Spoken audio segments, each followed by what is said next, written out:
সময়টা আগামী ভবিষ্যতের। পুরো পৃথিবীতে জনসংখ্যা বিপুল হারে বৃদ্ধি পাওয়ায় খাদ্য, পানীয়, জ্বালানি সবকিছু সংকটে। ফলে পরিবেশ খুব দ্রুত ভারসাম্য হারাচ্ছে। অসংখ্য মানুষ প্রতিদিন খাবারের অভাবে মারা পড়ছে। এই অবস্থায় দেশে আনা হলো ওয়ান চাইল্ড পলিসি, অর্থাৎ কোনো পরিবার একের বেশি সন্তান জন্ম দিতে পারবে না, আর ভুলবশত দিলেও সরকার তাকে তুলে নিয়ে যাবে। এমন অবস্থায় এক পরিবারে জন্ম নেয় 7টা যমজ মেয়ে। তাহলে কি হবে এবার? ওদের দাদু কি পারবে সমাজের আড়ালে এদের লুকিয়ে রাখতে? এমনই একটা ইউনিক অ্যাকশন থ্রিলার মুভি নিয়ে আজকের গল্প, হোয়াট হ্যাপেন টু মন্ডে। তো এই অত্যাধিক জনসংখ্যা বৃদ্ধির কারণে বিজ্ঞানীরা নানান ধরনের কেমিক্যাল মিশ্রিত একটা বীজ আবিষ্কার করে, যা খাদ্য সংকটকে কম করতে সাহায্য করত। এই বীজ ব্যবহার করে মানুষ খাদ্য সংকটকে দমিয়ে রাখতে পারলেও দেখা দিয়েছিল এক নতুন অসুবিধে। এই বীজ খাওয়ার ফলে মহিলারা যখনই প্রেগনেন্ট হতো, তখন তারা একসাথে কমপক্ষে 2টি থেকে সর্বোচ্চ 7টি বাচ্চা জন্ম দিত। অর্থাৎ ওই বীজ আবিষ্কারের পরেও জনসংখ্যার নিয়ন্ত্রণে ও খাদ্য সংকটে হ্রাস টানা যাচ্ছিল না। বাধ্য হয়ে সে বীজ উৎপাদন বন্ধ করে দিলে আবার দেশে খাদ্য সংকট দেখা যায়। এমন অবস্থায় ডক্টর নিকোলেট কেম্যান নামের একজন বায়োলজিস্ট চাইল্ড অ্যালোকেশন অ্যাক্টের সাহায্য নিয়ে ওয়ান চাইল্ড পলিসি নিয়ে আসে। ওয়ান চাইল্ড পলিসি বলতে বোঝায় যে প্রতি পরিবার পিছু একটা শিশুর জন্ম হবে। একের বেশি সন্তান জন্ম দিলে যে কোনো একটি শিশুকে সেই পরিবার নিজের কাছে রাখতে পারবে এবং বাকি শিশুদের সরকার নিজেদের কাছে নিয়ে নেবে। তাই এইবার থেকে সমস্ত বসবাসকারীদের একটা করে আইডেন্টিটি ব্রেসলেট পরে থাকতে হবে। আইডেন্টিটি ব্রেসলেট ব্যবহারকারী সমস্ত তথ্য দেওয়া থাকতো এবং এই ব্রেসলেট বাড়ির শুধু একটা শিশুই পড়তে পারবে। এর ফলে যদি কোনো বাড়িতে যমজ সন্তান জন্মাতো এবং তাদের বাড়ির লোক তাদেরকে লুকিয়ে রাখার চেষ্টা করত, তাহলে সরকার ব্যাপারটা জানতে পেরে যমজ শিশুদের যে কোনো একজনকে নিজেদের আওতায় নিয়ে চলে আসবে। দেশের সরকার ক্রায়োস্লিপ বলে একটা যন্ত্র আবিষ্কার করেছে। এইখানে সবাইকে একটা ইনজেকশনের মাধ্যমে ঘুম পাড়িয়ে সেই যন্ত্রের মধ্যে বছরের পর বছর রেখে দেওয়া হয়। এইবার তারা তখনই বাইরে আসতে পারবে যখন দেশে আর খাদ্য সংকট থাকবে না। এই লম্বা সময় ধরে যন্ত্রে ঘুমানোর সময় সেই সমস্ত লোকদের বয়সের অথবা শরীরের কোনো পরিবর্তন হতো না। এরপরে একটা হসপিটালে 7টা সদ্যজাত শিশুদের দেখানো হয়। কাঁচের ওপারে দাঁড়িয়ে মিস্টার সেটম্যান নামের এক ব্যক্তি তাদের দিকে চুপচাপ চেয়ে দেখছিল। তখন সেখানে কর্মরত ডাক্তার এসে মিস্টার সেটম্যানকে জানায় 7টা বাচ্চা জন্ম দেওয়ার ধকল সহ্য করতে না পেরে তার মেয়ে মারা গেছে। ডাক্তার সেটম্যানের কাছে জানতে চায় এতগুলো বাচ্চাকে কিভাবে বিউরোর নজর এড়িয়ে রাখা হবে। তখন সেটম্যান জানায় যে করেই হোক সে সমস্ত শিশুদেরকে একসাথে নিজের কাছেই রাখবে ও বড় করে তুলবে। তাদের কি নামে ডাকা হবে ডাক্তার জানতে চাইলে সেটম্যান বলে এখানে যেহেতু 7টা বাচ্চা আছে, তাই সপ্তাহে 7টা দিন অনুসারে তাদের নামকরণ করা হবে। গল্প এবার 30 বছর এগিয়ে যায়। এইখানে ভিড়ভর্তি রাস্তার মাঝখান দিয়ে একটা মেয়েকে আসতে দেখা যায়। সে নিজের হাতে পড়া আইডেন্টিটি ব্যান্ড দেখিয়ে একটা জায়গায় ঢুকে পড়ে। এইখানে স্ক্যান করার সময় মনিটরে তার নাম ফুটে ওঠে, ক্যারেন সেটম্যান। এইখানে রাস্তার একদিকে ভিড় হয়ে আছে দেখতে পেয়ে ভিড় ঠেলে এগিয়ে ক্যারেন দেখে সেখানে একটা বাচ্চা মেয়েকে সেন্টারের লোকেরা ধরে নিয়ে যাচ্ছে, কারণ সে ছিল যমজ সন্তান। সেন্টারের লোকদের পিছনে বাচ্চাটির মা ও ভাই ছুটে আসতে থাকে ও বারবার মেয়েটিকে তাদের সঙ্গে নিয়ে যেতে বারণ করতে থাকে, কিন্তু তাদের কোনো অনুরোধেই কাজ হয় না। তাদের সামনে দিয়ে বাচ্চা মেয়েটাকে চাইল্ড অ্যালোকেশন সেন্টারে তুলে নিয়ে যাওয়া হয়। এই দৃশ্য ক্যারেন নিজের ব্রেসলেটে লাগানো ক্যামেরায় রেকর্ড করে রাখে। এইবার ক্যারেনকে একটা বাজার থেকে কিছু মাংস কিনতে দেখা যায়। এইখানেও তার হাতে সেই আইডেন্টিটি ব্রেসলেট স্ক্যান করে তাকে খাবার দেওয়া হয়। মাংস নিয়ে বাড়ি চলে এলে সিকিউরিটির দায়িত্বে থাকা ছেলেটির সাথে ক্যারেন কিছুক্ষণ কথা বলে। ছেলেটি তাকে কথায় কথায় জানায় আগের রাত্রে সে এখানে বমি করে ফেলেছিল, কিন্তু অদ্ভুতভাবে আজকে তাকে খুব ফ্রেশ লাগছে। এই কথা শুনে ক্যারেন একটু অপ্রস্তুত হয়ে লিফটে ঢুকে যায়। নিজের অ্যাপার্টমেন্টে ঢোকার সময় সে নিজের চোখের রেটিনা স্ক্যান করিয়ে ফ্ল্যাটে ঢোকে। ফ্রেশ হয়ে ডিনার করার জন্য ডাইনিং টেবিলে এসে বসতেই দেখা যায় হুবহু একই রকমের 7টা মেয়ে বসে আছে। এরাই সেই 7টা যমজ বোন। তাদের দাদু মিস্টার সেটম্যান এখন আর জীবিত নেই, কিন্তু এই 7টা বোন নিজের দাদু যেমনভাবে বলেছিলেন তেমন উপায় অবলম্বন করেই বেঁচে আছে। কিন্তু তারা এই একই ধরনের জীবনযাপনে বিরক্ত হয়ে উঠেছে। 7 বোনকে দাদু বলেছিলেন তাদের একজনের থেকে 7 জনের সম্মিলিত শক্তি অনেক বেশি। 7টা বোনকে তিনি এমনভাবেই পারদর্শী বানিয়েছেন যাতে কর্মক্ষেত্রে তাদের সবার দক্ষতা সমানভাবে প্রকাশ পায়। তাদের মধ্যে সবথেকে বড় বোন ছিল মন্ডে ও সবথেকে ছোট সানডে। সেটম্যান নিজের বাড়ি এমনভাবে সেট আপ করেন যাতে বাইরে থেকে দেখে কেউ কখনোই বুঝতে না পারে যে এইখানে একটা নয় বরং 7টা বোন একসাথে থাকে। সেই বাড়িতে সেটম্যান আয়নার পিছনে একটা গুপ্ত স্থান তৈরি করেন, যাতে বাইরের কেউ এলে সেখানে চট করে যে কোনো একজনকে বাইরে রেখে বাকি 6 বোন লুকিয়ে পড়তে পারে। এমনকি তিনি আইডেন্টিটি ব্রেসলেট নকল করে বাকি সব বোনের জন্য 6টা ব্রেসলেটও বানিয়েছেন। এমন করেই 7 বোন চাইল্ড অ্যালোকেশন সেন্টারের চোখে ধুলো দিয়ে বড় হচ্ছিল। একদিন সেটম্যান 7 নাতনিকে তার কাছে বসিয়ে বলেন, পরের দিন থেকে সপ্তাহের দিন অনুসারে তারা সবাই বাইরে আসতে পারবে, অর্থাৎ মানডে সোমবারে বেরোবে, টিউসডে মঙ্গলবারে বেরোবে এবং এমন করেই সানডে বেরোবে রবিবারে। কিন্তু এই দেওয়ালের বাইরে তারা কিন্তু সানডে, মানডে বা টিউসডে নয়, বরং তারা সবাই ক্যারেন সেটম্যানের পরিচয় বেরোবে। এই ক্যারেন সেটম্যান ছিল তাদের মৃত মা। দাদু তাদের এও সাবধান করে দেয় যে কখনো কোনো মতে কোনো পরিস্থিতিতে তারা একসঙ্গে 2 কিংবা 3 জন বাড়ির বাইরে পা না রাখে, এবং কখনো তারা যেন মুখ ফসকে তাদের কোনো বন্ধুকে এটা না জানিয়ে ফেলে যে তারা 7 বোন, কারণ দুনিয়ার কাছে ক্যারেন সেটম্যান বাড়ির একমাত্র সন্তান। কখনো যদি জানাজানি হয় যে তারা 7 বোন, তাহলেই একজনকে ছেড়ে বাকিদের অ্যালোকেশন সেন্টারে নিয়ে যাওয়া হবে। কথা অনুযায়ী পরের দিন থার্সডেকে নিয়ে মিস্টার সেটম্যান স্কুলের উদ্দেশ্যে রওনা দেয়। প্রথমে থার্সডে ভয় পেলেও সে পরিস্থিতির সাথে মানিয়ে নেয়। পরে থার্সডে স্কুল থেকে ফিরে এলে দাদু তাদের 7 জনকে আবার একসাথে বসিয়ে বলেন, স্কুল থেকে ফিরে আসার পরে তাদের সবথেকে গুরুত্বপূর্ণ কাজ হলো প্রতিদিনের সমস্ত খুঁটিনাটি তথ্য ও ঘটনা বাকি বোনদের সঙ্গে শেয়ার করা। আজও তারা সেই নিয়ম অক্ষরে অক্ষরে মেনে চলছে। এইবার বড়বেলার বোনদের দেখানো হয়, যেখানে তারা একসাথে বসে সেদিনের কিছু ঘটনা খুঁটিয়ে দেখে নিচ্ছিল। এইখানে থার্সডে বাকি বোনদের সাথে কিছু বিষয় নিয়ে কথা কাটাকাটি হলে সে উপরে গিয়ে শুয়ে ছোটবেলার কথা মনে করতে থাকে। একদিন থার্সডে বারণ থাকা সত্ত্বেও নিজের স্কেটবোর্ডটা সঙ্গে নিয়ে সকলের নজর এড়িয়ে বাইরে চলে যায়। সেদিন শনিবার হওয়ায় স্যাটারডে বাইরে ছিল। তার দাদু যখন এই ঘটনা জানতে পারেন তখন তিনি উদ্বিগ্ন হয়ে পড়েন। এমন সময় থার্সডে ফিরে এলে দাদু দরজা খুলে আগেই তাকে টেনে ভিতরে ঢুকিয়ে নেন ও পরে তিনি দেখেন যে স্কেটিং করতে গিয়ে থার্সডের তর্জনের বেশ কিছুটা অংশ কেটে গেছে। এইখানে তাদের দাদু তাদের বাঁচানোর অন্য কোনো উপায় না দেখে থার্সডের আঙুলের মতো করেই বাকি 6 বোনের তর্জনী কিছুটা কেটে বাদ দিয়ে দেন। সেই ঘটনা মনে পড়লে আজও থার্সডে নিজেকে অপরাধী মনে করে। পরের দিন মানডে শরীর খারাপ থাকা সত্ত্বেও অফিসের উদ্দেশ্যে বেরিয়ে পড়ে। ব্রেসলেট চেক করানোর সময় অ্যাড্রিয়ান নামের এক ছেলের সাথে তার দেখা হয়। তাদের কথাবার্তা শুনে বোঝা যায় তারা একে অপরকে বেশ পছন্দ করে। এইখানে জানা যায় প্রতি সোমবার অ্যাড্রিয়ানের এখানে ডিউটি পড়ে ও সে মানডেকে একবার দেখার জন্য উদ্গ্রীব হয়ে থাকে। মানডে এটা শুনে খুব খুশি হয়ে সেখান থেকে চলে আসে ও লিফটে করে কাজের জায়গায় যায়। লিফটে তার জেডি নামের একজনের সাথে দেখা হয়। তারা পরস্পরের সহকর্মী এবং রাইভাল। তারা আসন্ন প্রমোশন নিয়ে আলোচনা করার সময় জেডি খারাপ ভাষায় মানডেকে আক্রমণ করে। কাজের পর সময় এগিয়ে রাত প্রায় 8টা বাজতে চলেছে। এখনও মানডে অফিস থেকে বাড়ি আসেনি।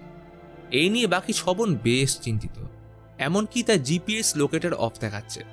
এমন সময় এক বোন বলে যদি মানডে আহত হয় অথবা মারা গিয়ে থাকে বা সেন্টারের লোক তাকে খুঁজে পেয়ে ধরে থাকে, তাহলে তো তাদের সবার অস্তিত্ব ধ্বংস হয়ে যাবে। তখন অন্য এক বোন তাদের সবাইকে শান্ত থাকতে বলে এবং মানডের জন্য অপেক্ষা করতে বলে। সেদিন সারা রাত মানডে বাড়ি না ফিরলে পরের দিন টিউসডে ক্যারেন পরিচয় নিয়ে মানডের মতো মেকআপ করে কাজের জায়গায় যাওয়ার জন্য বেরিয়ে পড়ে। কাজের জায়গায় এসে টিউসডে জানতে পারে সেই প্রমোশনটি তারাই পেয়েছে।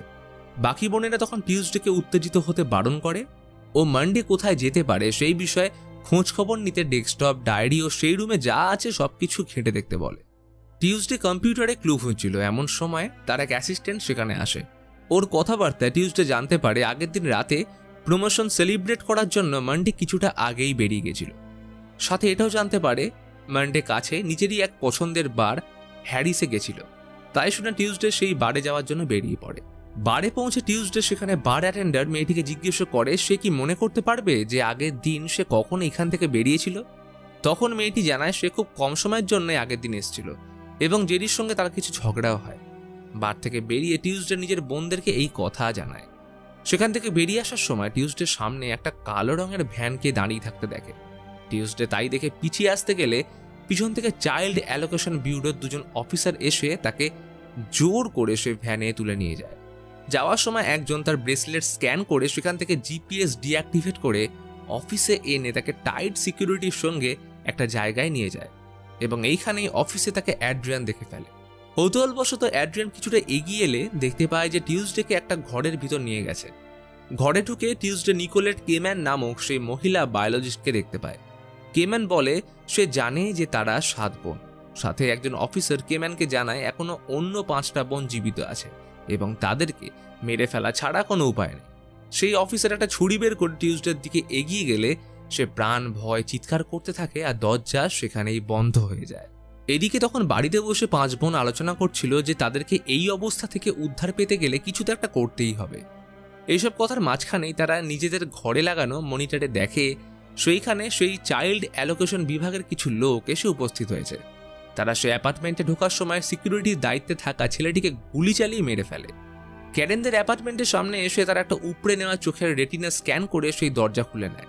বিপদের আঁচ করতে পেরে থার্সডে ছাড়া বাকি 4 বোন তাদের দাদুর বানানো আয়নার পিছনে সেই গুপ্ত জায়গায় গিয়ে লুকিয়ে পড়ে। তখন থার্সডে বাড়িতে গুপ্ত লকারে রাখা একটা পিস্তল বের করতে গিয়ে দেখে সেটা তার জায়গা থেকে মিসিং। থার্সডে প্রথমে অবাক হলেও বিপদের গুরুত্ব বুঝে একটা কুড়ুল হাতে নিয়ে এগোতে থাকে। ততক্ষণে অদ্ভুতভাবে সিকিউরিটির লোকেরা এসেই আয়নার পিছনের গুপ্ত দরজার বোতাম খুঁজে বের করে প্রেস করে দেয় ও 4 বোনকে চুপচাপ বেরিয়ে আসতে বলে। এমন সময় থার্সডে পিছন থেকে এসে একজনের উপর হামলা করলে সেন্টারের সমস্ত লোকের সঙ্গেই বাকি 5 বোন হাতাহাতিতে জড়িয়ে পড়ে। কোনো মতে তারা সবাই সেই লোকগুলোকে লড়াইয়ে হারাতে সমর্থ হয় ও মেরে ফেলে। কিন্তু তারা দেখে লড়াইয়ের সময় এলোপাথারি গুলি চলার কারণে একটা গুলি গিয়ে সানডের পেটে লেগেছে ও সেখান থেকে ক্রমাগত রক্তক্ষরণ হচ্ছে। আর অবশেষে বাকি 4 জনের প্রচেষ্টা থাকা সত্ত্বেও সানডে সেখানেই মারা যায়। বোনের আকস্মিক মৃত্যুতে বাকি 4 জন তখন ভেঙে পড়ে। তাদের মনে হচ্ছিল কেউ যেন তাদের অস্তিত্ব মুছে ফেলার চেষ্টা করছে। এমন অবস্থায় তাদের মনে 2টো প্রশ্ন উদয় হয়, কারা এই কাজ করাচ্ছে এবং কেন। তারা এইবার সেখানে পড়ে থাকা লোকগুলোর পকেট চেক করে সেই উপড়ে আনা চোখটার প্যাকেট থেকে দরজায় চোখটা স্ক্যান করলে দেখে এটা টিউসডের চোখ। অতএব টিউসডে বেঁচে নেই। এইভাবেই মঙ্গলবার কেটে চলে আসে বুধবার, অর্থাৎ এইবার ওয়েডনেসডের বাইরে যাওয়ার পালা। সে বাইরে বেরোনোর সময় তার এক বোন এসে জামায় একটা চিপ লাগিয়ে দিয়ে বলে এর সাহায্যে এখন থেকে ওয়েডনেসডে যা করবে সেটা তারা ঘরে বসে দেখতে ও শুনতে পাবে। তারা সেই সেন্টারের লোকদের থেকে পাওয়া একটা বন্দুক ওয়েডনেসডেকে দিয়ে দেয়, কিন্তু বন্দুক লক থাকার কারণে ফায়ার করা যাচ্ছিল না। এই বন্ধ হওয়া বন্দুক নিয়েই সোজা জেডির বাড়িতে এসে উপস্থিত হয়। তার বাড়িতে ঢুকলে দেখা যায় জেডির উল্টো দিকের অ্যাপার্টমেন্ট থেকে কিছু স্নাইপার জেডির বাড়ির দিকে খেয়াল রাখছে।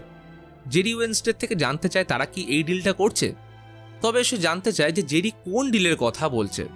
এইখানে জেডি মনে করে ক্যারেন অর্থাৎ ওয়েডনেসডে সবকিছু জেনেও ভালো সাজার ভান করছে। তাই জেডি তাকে নাটক বন্ধ করতে বললে এইবার ওয়েডনেসডে রেগে জেডির মাথায় বন্দুক তাক করলে জেডি ভয় পেয়ে তাকে জানায় নিকোলেট কেম্যানের সাথে হওয়া ক্যারেনের কন্ট্রাক্টের কথা, আর সেই কন্ট্রাক্টের ফাইল তার ট্যাবলেটে সেভ করা রয়েছে। এমন সময় বাইরে থেকে সেই স্নাইপার জেডিকে গুলি করে মেরে ফেলতেই ঘরের মধ্যে এলোপাথারি গুলি চালাতে থাকে। ওয়েডনেসডে কোনো মতে নিজের সঙ্গে সেই ট্যাবলেটটা নিয়ে পালাতে শুরু করে। ততক্ষণে তলায় সিএবি অর্থাৎ চাইল্ড অ্যালোকেশন ব্যুরোর লোকজনেরা এসে এলাকাটা ঘিরে ফেলতে শুরু করে। ওয়েডনেসডে পালাতে সাহায্য করার জন্য নিজের বোনদের হেল্প চাইতে থাকে।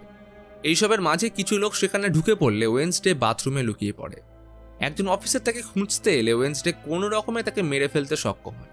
তখনই এই অফিসারের কোনো সাড়া শব্দ না পেয়ে অন্য 2 জন অফিসার সেখানে এলে ওয়েডনেসডে কোনো রকমে সে মৃত অফিসারের হাতে তর্জনের কিছুটা অংশ কেটে নিজের আঙুলে সেলোটেপের সাহায্যে লাগিয়ে বন্দুক আনলক করে গুলি চালিয়ে সেই 2 জন অফিসারকে মেরে ফেলে।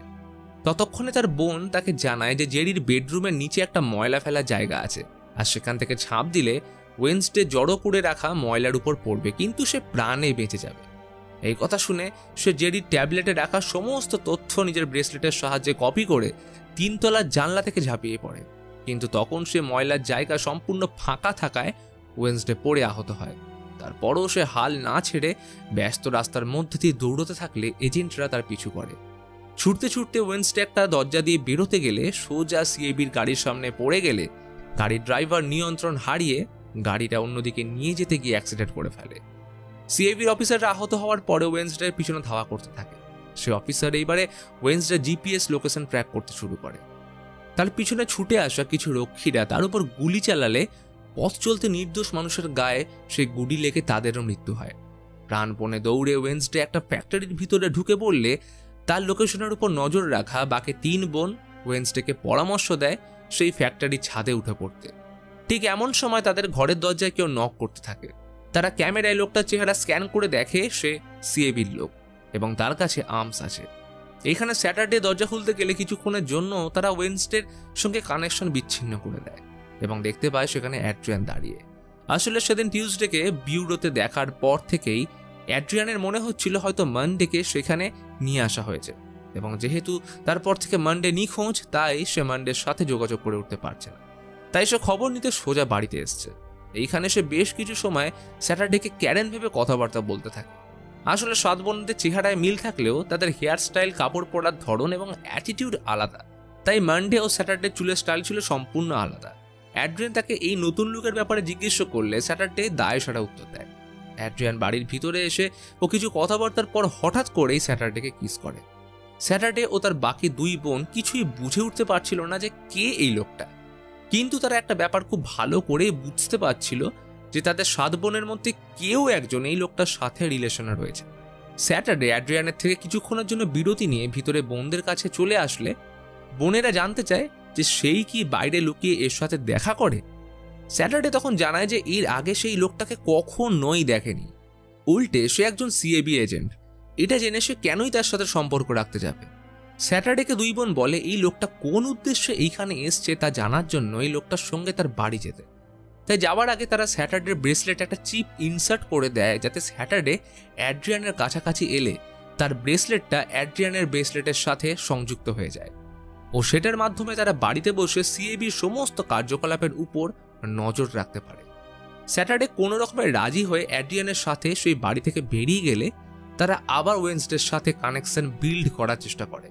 এইখানে দেখা যায় ওয়েডনেসডে কোনো রকমের ছাদের উপর পৌঁছে গেছে, তবে কোথাও লুকোনো জায়গা নেই ও এই ছাদ থেকে সামনের ছাদে লাফাতে গেলে তাকে বিরাট দূরত্ব অতিক্রম করতে হবে।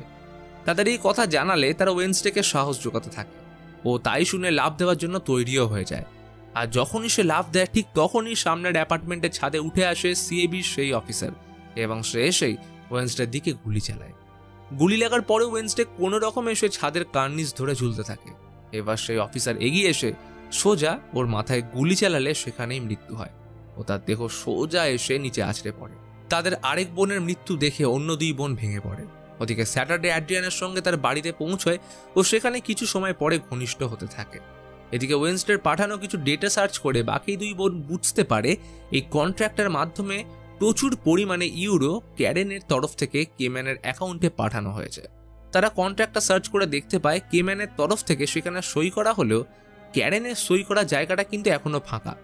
ওদিকে ঘনিষ্ঠ হওয়ার সময় সুযোগ বুঝে স্যাটারডে অ্যাড্রিয়ানের ব্রেসলেটের সঙ্গে নিজের ব্রেসলেটের চিপ সংযুক্ত করিয়ে দেয়, যার ফলে বাকিদের কাছে সিএবির মূল কার্যালয়ের সমস্ত কার্যকলাপ ক্যামেরার সাহায্যে তারা ঘরে বসে দেখতে পায়। এইখানে ক্যামেরায় তারা সেলে বেশ কিছু বাচ্চাকে দেখে। এরকমভাবে সার্চ করতে করতে একটা সেলে তারা মানডেকে দেখতে পেয়েছে বলে দাবিও করে। তাকে দেখে সবার খুশির অন্ত থাকে না, কারণ সে বেঁচে আছে। পরের দিন সকালে অ্যাড্রিয়ান ঘুম থেকে উঠে অফিসে যাওয়ার জন্য রেডি হতে থাকলে স্যাটারডে তাকে জিজ্ঞেসও করে সে এই জায়গায় কেন চাকরি করছে, চাইলে কি সে অন্য কাজ খুঁজে পাবে না। অ্যাড্রিয়ান জানায় তার অন্য কাজের তো দরকার নেই। এখানে স্যাটারডে বলে সে কি ভাই বোনদের আলাদা করার কাজটাকে মন থেকে সমর্থন করে। তখন সে জানায় যেসব বাচ্চাদের তারা নিয়ে আসে তারা মূলত গরিব ঘরের সন্তান। তাদের মা বাবার পারিপার্শ্বিক অবস্থা ও আর্থিক ক্ষমতা থাকে না যে তারা 2 সন্তানকে একসাথে ভালো করে বড় করবে। তাদের এই সিএভি অফিস সেই সমস্ত বাচ্চাদের ভালো ভবিষ্যৎ দিচ্ছে। এই কথা বলে অ্যাড্রিয়ান বেরিয়ে যাওয়ার আগে স্যাটারডেকে বলে সে শুধু তার সঙ্গে সোমবার নয় বরং সপ্তাহের সমস্ত দিনগুলো দেখা করতে চায়। এই কথা শুনে স্যাটারডে বুঝতে পারে অ্যাড্রিয়ান আসলে মানডের বয়ফ্রেন্ড। সে বেরিয়ে যেতেই স্যাটারডে নিজের 2 বোনের সাথে যোগাযোগ করে। তার 2 বোন এখানে অ্যাড্রিয়ানের থেকে তাকে সাবধান থাকতে বলে এবং কথার মাঝখানে সেখানে কিছু আর্মস গার্ড উপস্থিত হয় ও স্যাটারডের দিকে বন্দুক তাক করে। মৃত্যু আসন্ন বুঝতে পেরে স্যাটারডে মনিটরের দিকে ফিরে বোনদেরকে বলে যে আই লাভ ইউ, কিন্তু তখনই বন্দুক চিরে বেরোনো গুলি সোজা তার কপালে গিয়ে লাগে ও সেখানেই স্যাটারডের মৃত্যু হয়। এর সাথেই সিএবির বাকি লোকজন বাকি 2 বোনের উপর হামলা করে নিচ থেকে তারা একের পর এক গ্যাসের সেল ছুটতে থাকে। কোনো রকমে তারা 2জন বাইরে বেরিয়ে আসতে পারলেও ফ্রাইডে ইচ্ছে করে তার বোনকে সিঁড়ি দিয়ে নামিয়ে দিয়ে সিঁড়ি তুলে নেয় ও নিচে আবার ঘরের দিকে দৌড় দেয়। তলা থেকে তার বোন বারবার তাকে ডাকতে থাকলেও ইচ্ছে থাকলেও সে আর ফিরতে পারে না। ফিরে এসেই ফ্রাইডে নিজের কম্পিউটারে সেভ করা সমস্ত ডেটা থার্সডের ব্রেসলেটে ট্রান্সফার করে দেয়। এরপর সে বাড়ির মাইক্রো ওভেনে বেশ কিছু জিনিস ঢুকিয়ে গ্যাসের পাইপ খুলে বিস্ফোরণ ঘটালে ফ্রাইডের সাথে সেখানে উপস্থিত বাকি লোকেরাও মারা যায়। ফ্রাইডের এমন মৃত্যু দেখে তার বোন থার্সডে কান্নায় ভেঙে পড়ে ও সেখানেই অজ্ঞান হয়ে যায়। ওদিকে অ্যাড্রিয়ান বিস্ফোরণের ব্যাপারে জানতে পেরে চলে আসে। তখনই ফ্রাইডেকে সিঁড়ি দিয়ে বডি ব্যাগে করে নামানো হচ্ছিল। অ্যাড্রিয়ান ফ্রাইডেকে দেখে ক্যারেন বলে ভুল করলে রাগে দুঃখে সে যখন নিজের গাড়িতে এসে বসে তখনই পিছন থেকে থার্সডে তাকে চেপে ধরে। আসলে কোথাও না কোথাও থার্সডের মনে হচ্ছিল তখন অ্যাড্রিয়ান বাড়ি থেকে বেরিয়ে যাওয়ার পরে সেখানে সিএবির লোকেরা এসে স্যাটারডেকে মেরে ফেলেছিল। হয়তো বাইরে গিয়ে অ্যাড্রিয়ান তাদেরকে খবর দিয়েছে যে স্যাটারডে তার সাথেই আছে, তাই তারা খুব সহজেই তাকে মেরে ফেলতে পেরেছে। তবে অ্যাড্রিয়ান তো থার্সডেকে দেখে অবাক, সে বিশ্বাসই করতে পারছে না যে ক্যারেন এখনো বেঁচে। তখনই থার্সডে অ্যাড্রিয়ানকে জানায় যে ক্যারেন আসলে বেঁচে আছে ও কেম্যান তাকে বন্দি করে রেখেছে। নিজের ব্যাপারে সবটা অ্যাড্রিয়ানকে বলার পর তারা ঠিক করে মানডেকে তারা বাঁচাতে যাবে এবং থার্সডে অ্যাড্রিয়ানের সাথেই যাবে। প্ল্যান অনুযায়ী থার্সডেকে ব্যাগে করে অ্যাড্রিয়ান সিএবির অফিসে এনে ল্যাবে নিয়ে যাওয়া হয়। অ্যাড্রিয়ান ল্যাবের বাইরে দাঁড়িয়ে দেখতে পায় সেখানে দুজন কর্মচারী রয়েছে। একজন মহিলা সেখানে একটা বাচ্চাকে নিয়ে ক্রায়ো স্লিপে দাঁড় করিয়ে দেয় এবং দেখা যায় বাচ্চাটাকে একটা ইঞ্জেকশন দিলে সে সঙ্গে সঙ্গে ঘুমিয়ে পড়ে। তারপর এই কর্মচারী সেই মেশিনের দরজা বন্ধ করে দেয় ও কিছু বাটন প্রেস করার পর মেশিনে বাচ্চাটাকে ঘুমন্ত অবস্থায় পুড়িয়ে ছাই করে দেওয়া হয়। এই ভয়াবহ দৃশ্য থার্সডে নিজের ব্রেসলেটের ক্যামেরায় ক্যাপচার করে নেয়। এবারে সেই কর্মচারী থার্সডেকেও ক্রায়ো স্লিপের দিকে নিয়ে যেতে চাইলে থার্সডে তাকে ধাক্কা মেরে মেশিনের ভিতর ঢুকিয়ে বন্ধ করে পুড়িয়ে দেয়। ততক্ষণে অ্যাড্রিয়ান ও ল্যাবের অন্যান্য কর্মচারীদের সঙ্গে হাতাহাতিতে জড়িয়ে পড়লে সবাইকে হারিয়ে মান্ডেকে খুঁজতে বেরিয়ে পড়ে। খুঁজতে খুঁজতে ক্যামেরায় দেখা সেই সেল খুঁজে পেয়ে তারা সেখানে মান্ডেকে বসে থাকতে দেখে। অ্যাড্রিয়ান মনে করে যে এই হচ্ছে তার ক্যারেন। সে তার কাছে এগিয়ে এলে কিছুটা ভয় পেয়ে মেয়েটা পিছনে সরে যেতে শুরু করে। আসলে সে মানডে নয় বরং এটা টিউসডে। তার ক্ষতস্থান তখনও রক্তে ভেজা। টিউসডেকে এইভাবে জীবন্ত দেখতে পেয়ে থার্সডে খুব খুশি হয়।